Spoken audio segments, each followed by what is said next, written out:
TV భక్తి సమాచారం WhatsApp ఛానల్లో జాయిన్ అవ్వండి. అన్ని విశేషాలు ఎప్పటికప్పుడు తెలుసుకోండి.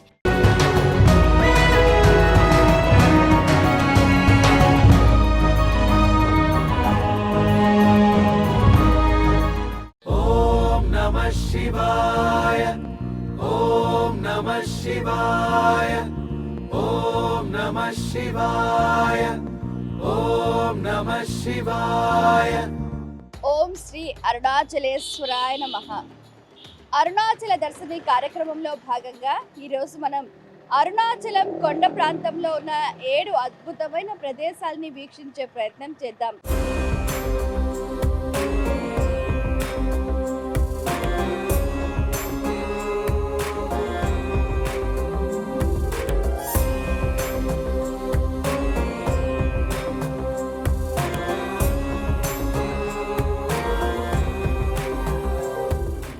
అవి చాలా శక్తివంతమైన ప్రదేశాలు. సాక్షాత్తు శ్రీ రమణ మహర్షి గారు నివాసం ఉన్న గుహలు, అలాగే మరెంతో మంది సిద్ధులు సాధులు తపస్సు చేసే ప్రదేశాలు, ఇలాంటివెన్నో కూడా ఈ కార్యక్రమంలో మనం వీక్షించబోతున్నాం. ప్రస్తుతం మనం ప్రధాన ఆలయం దగ్గర పేయి గోపురం దగ్గర ఉన్నాం. ఇక్కడ నుంచి మనం కొంచెం ముందుగా సాగి అలా ఆ వైపుగా వెళ్తే మనం ఆ రకంగా కొండ మార్గంలో ముందుకు సాగుతాం అన్నమాట.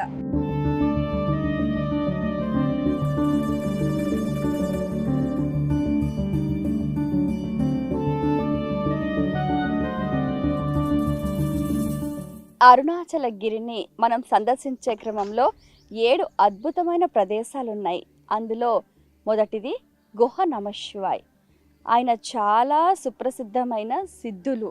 ఆయన శ్రీశైలంలో తపస్సు చేసి ఆ తర్వాత స్వామివారి ఆజ్ఞ మేరకు అరుణాచలానికి విచ్చేశారు.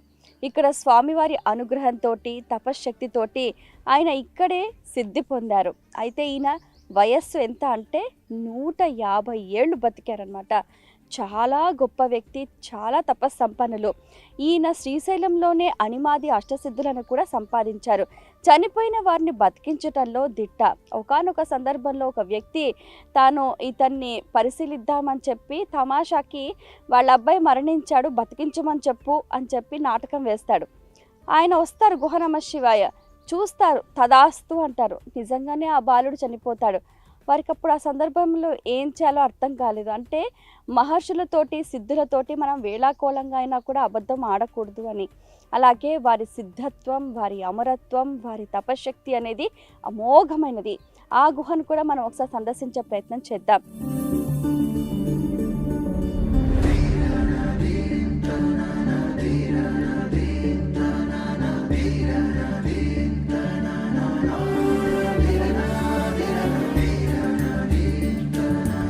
గుహై నమశివాయ. ఈ ప్రాంతం అతి పురాతనమైనది. ఇక్కడ ఒక సిద్ధుల సమాధి ఉంది. అతను ఒకప్పుడు శ్రీశైలంలో అష్టసిద్ధులు పొందిన గొప్ప వ్యక్తి. జన్మ రహస్యాలు తెలియచేయటంలో ఆయన అందెవేసిన చెయ్యి. ఎంతో మంది చనిపోయిన వారిని బతికించారు. దీర్ఘకాలిక వ్యాధులతో బాధపడే వారికి రోగాల్ని నయం చేశారు. అలాగే వాళ్ల భవిష్యత్తు గురించి ఎన్నో రహస్యాలు చెప్పారు. ఇలా చెప్పుకుంటూ పోతే అతని మహిమలు కోకొల్లలు. అరుణాచలంలో ప్రతి ఒక్కరూ తప్పక దర్శించవలసిన ప్రదేశాలలో గుహై నమశివాయ అనేవారు ప్రప్రథమంగా మనకు కనిపిస్తూ ఉంటారు. మరి వారి సమాధిని దర్శించిన తర్వాత అక్కడే ఆ ప్రాంగణంలోనే ఒక పెద్ద చెట్టు నీడన చాలా మంది కూడా ధ్యానం చేసుకుంటూ ఉంటారు. అలాగే ఎంతో సుందర ప్రకృతి రమణీయతతో అలరారే ఆ ప్రాంగణాన్ని దర్శిస్తూ కొండ మార్గం వైపు అలా ముందుకు సాగిపోతూ ఉంటారు భక్తులు.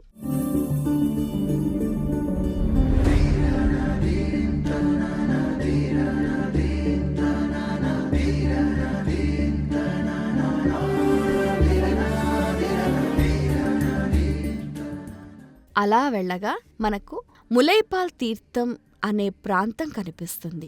ఇక్కడ పార్వతీ అమ్మవారి ఆనవాళ్లు స్పష్టంగా కనిపిస్తూ ఉంటాయి. ములైపాల్ అంటే అమ్మవారి స్తన్యం నుంచి జాలువారిన తీర్థం అని చెప్తూ ఉంటారు. ఇక్కడ ఎవరైతే ఈ తీర్థాన్ని సేవిస్తారో వారికి అన్ని రోగాలు పోతాయన్నది ప్రతీతి. అలాగే ఇక్కడ సమీపంలో అమ్మవారి ఆలయం కూడా ఉంటుంది. ఆ గర్భాలయంలో అమ్మవారు సుమంగళి స్వరూపంతో భక్తులకు దర్శనమిస్తూ ఉంటారు. అలా అమ్మవారిని దర్శించుకున్న భక్తులు కొద్దిగా ముందుకు వెళితే మనకు మ్యాంగో ట్రీ కేవ్ అని కనిపిస్తుంది.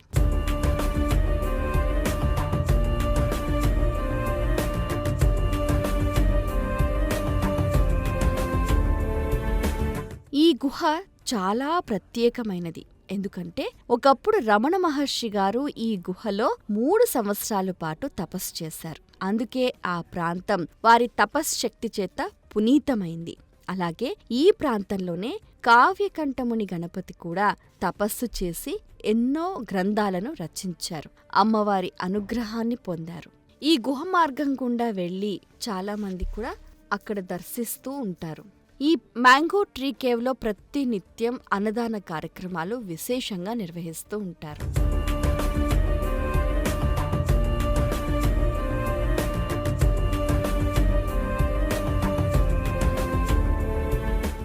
ఈ అరుణగిరి కొండ ఈనాటిది కాదు, ఏనాటిదో. హిమాలయాల కంటే కూడా పూర్వమున్న కొండ ఈ అరుణాచలం కొండ. ఈ కొండపైన ఎంతో మంది సిద్ధులు, సాధులు తపస్సు చేసిన ప్రదేశాలు కూడా మనకు కనిపిస్తూ ఉంటాయి. అటువంటి వాటిలో ముఖ్యమైనది విరూపాక్ష కేవ్.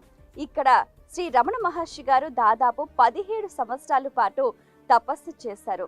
ఇక్కడ ఈ విరూపాక్ష గుహ అనేది మనకు ఓంకార రూపంలో కనిపిస్తూ ఉంటుంది. అలాగే ఇక్కడికి గాలి వీస్తున్నప్పుడు కూడా లోపలికి ఓంకార ధ్వని అనేది ప్రతిధ్వనిస్తుంది అని భక్తుల స్పందన. అలాగే ఇంతకీ ఈ విరూపాక్ష ఎవరు అనంటే గుహ నమశివాయ వారి శిష్యుడు అనమాట. ఆయన కూడా ఇక్కడ ఈ గుహలో చాలా కాలం పాటు తపస్సు చేసి ఆయన సిద్ధి పొందారు. ఆ తర్వాత ఆయన శరీరం భస్మమై ఆ భస్మం ఇప్పటికీ కూడా మనకు కనిపిస్తూ ఉంటుంది. వచ్చిన ప్రతి ఒక్క భక్తులు కూడా కాసేపు ఈ విరూపాక్ష గుహలో కూర్చొని ధ్యానం చేసుకొని ముందుకు సాగిపోతూ ఉంటారు.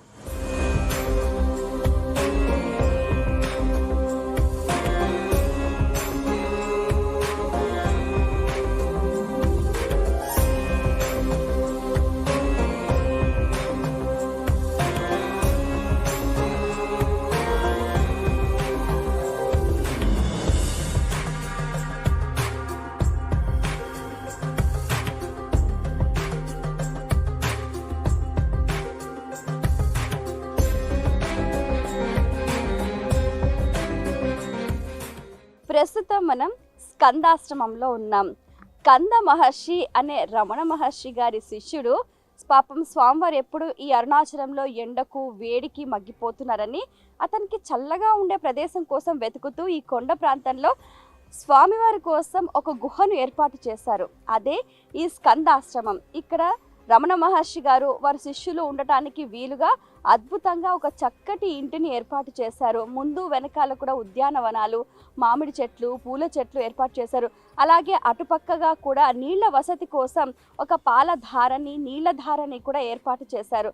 అలాగే మనం గమనిస్తే కూడా స్కందాశ్రమంలో ఆ ఇల్లు మొత్తం కూడా 2 భాగాలుగా ఉంటుంది. అందులో ఒక భాగంలో వారి మాతృమూర్తి ఫోటో ఉంటుంది.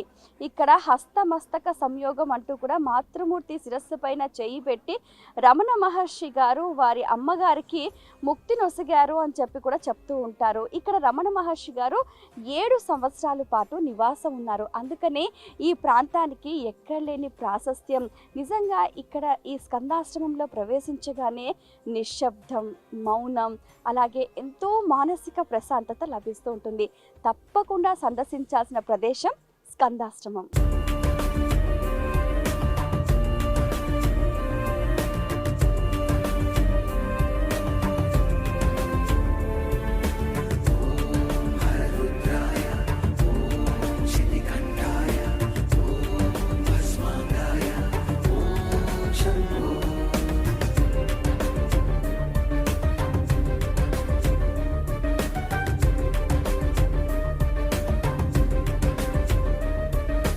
ప్రస్తుతం మనం వ్యూ పాయింట్ దగ్గర ఉన్నాం. స్కందాశ్రమం నుంచి కొద్దిగా ముందుకు వస్తే ఒక అద్భుతమైన వ్యూ పాయింట్. ఇక్కడ నుంచి చూస్తే మనకు అరుణాచల క్షేత్రం ఎంతో చక్కగా 9 గోపురాలతో దేదీప్యమానంగా పూర్తి దేవాలయం మనకు చక్కగా అందంగా కనిపిస్తుంటుంది. అలాగే మనం చూస్తే అరుణాచలం సిటీ మొత్తం కూడా చాలా చక్కగా ఆ భవనాలు, ఆ రోడ్లు అన్నీ కూడా కనిపిస్తూ ఉన్నాయి. ఇది ఒక అద్భుతమైన ప్రదేశం అని చెప్పుకోవచ్చు.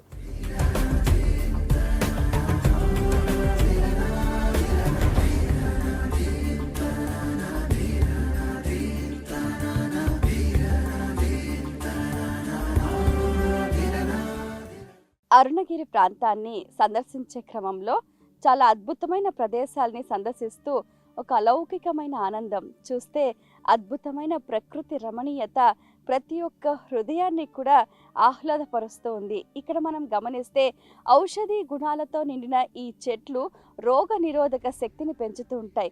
అలాగే మనం ఇక్కడ కొండ ప్రాంతంలో ఇలా రాళ్లపైన నడుస్తూ ఉన్నప్పుడు కూడా ఏకాగ్ర చిత్తం అనేది పెరుగుతుంది. అసలు వేరే ఏ ఆలోచన లేకుండా, ఎందుకంటే అడుగు తీసి అడుగు పెడుతున్నప్పుడు కూడా అరుణాచలేశ్వరుడే స్మరణకు వస్తున్నాడు. అంటే నిజంగా ఒక వ్యక్తి తన జీవితంలో ఇలా నడవటం వల్ల చాలా రకాల ప్రయోజనాలు ఉన్నాయి. అంటే ముఖ్యంగా ఏంటంటే ప్రకృతితోటి మనిషి అనుసంధానమై జీవనాన్ని సాగించడం ఒకటి, రోగనిరోధక శక్తిని పెంచుకోవటం మరొకటి, ఇంకోటి ఏంటంటే హీలింగ్ ప్రాసెస్ అనేది జరుగుతూ ఉంటుంది. అంటే ఇప్పుడు బాడీలో చెప్పులు లేకుండా నడవటం వల్ల ఏంటంటే మన బాడీలో ఉన్న ఏవైతే పార్ట్స్ సరిగ్గా పనిచేయకుండా ఉంటాయో, రక్త ప్రసరణ ఉండదో, వాటన్నిటికీ కూడా ఇలా ఈ ఎత్తైన ప్రాంతాలు నడవటం వల్ల కూడా అవన్నీ సరిగా పనిచేసే ఆవశ్యకత అనేది ఎంతైనా ఉందన్నమాట. ఎన్ని రకాలుగా చూసుకున్నా, ఏ వైపు నుంచి చూసుకున్నా ఈ అరుణాచలము, ఈ గిరి ప్రదక్షిణ, ఈ కొండ మార్గం ద్వారా నడవటం అనేది చాలా ఉత్తమోత్తమైన ప్రయోజనాన్ని అందిస్తుంది. చాలా రకాల ప్రదేశాలని చూసాం కదా. మనం ఇప్పుడు ఈ మార్గం గుండా కిందికి వెళుతున్నాము. ఇలా ఈ మార్గం గుండా వెళ్తే మనకు రమణ మహర్షి ఆశ్రమం వస్తుంది. అయితే ఈ అరుణగిరికి మనం వెళ్ళాలి అని అంటే 2 మార్గాలు ఉంటాయన్నమాట. పేయి గోపురం నుంచి ఆపోజిట్లో ఒక మార్గం గుండా వెళ్ళి మళ్ళీ అంతా తిరిగేసి రమణ మహర్షి ఆశ్రమం దగ్గర కిందికి చేరుకోవటం అన్నమాట. లేదా రమణ మహర్షి ఆశ్రమం నుంచి బయలుదేరి పేయి గోపురం దగ్గర దిగిపోవటం. ఇలా అందరూ కొంతమంది ఇలా, కొంతమంది అలా, ఏది ఏమైనప్పటికీ కూడా ఈ ప్రయాణం అనేది ఒక ఆధ్యాత్మిక ప్రయాణం, జీవితంలో ఒక మంచి గుర్తుగా ప్రతి ఒక్కరికి మిగిలిపోతుంది అనడంలో అతిశయోక్తి లేదు.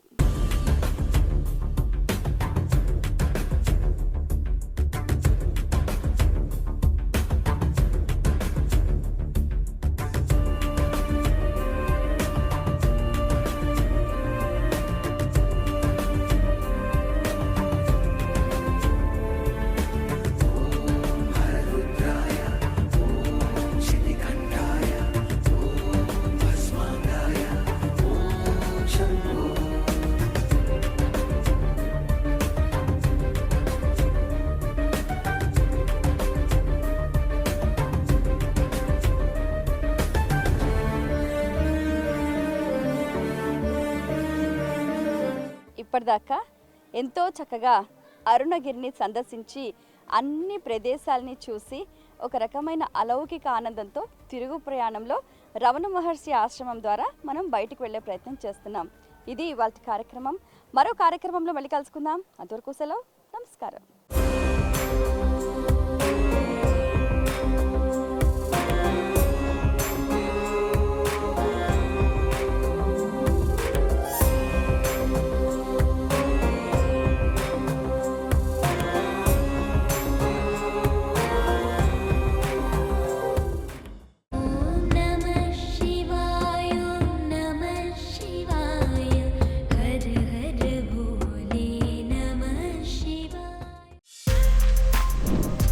For more videos like this, subscribe Big TV channel.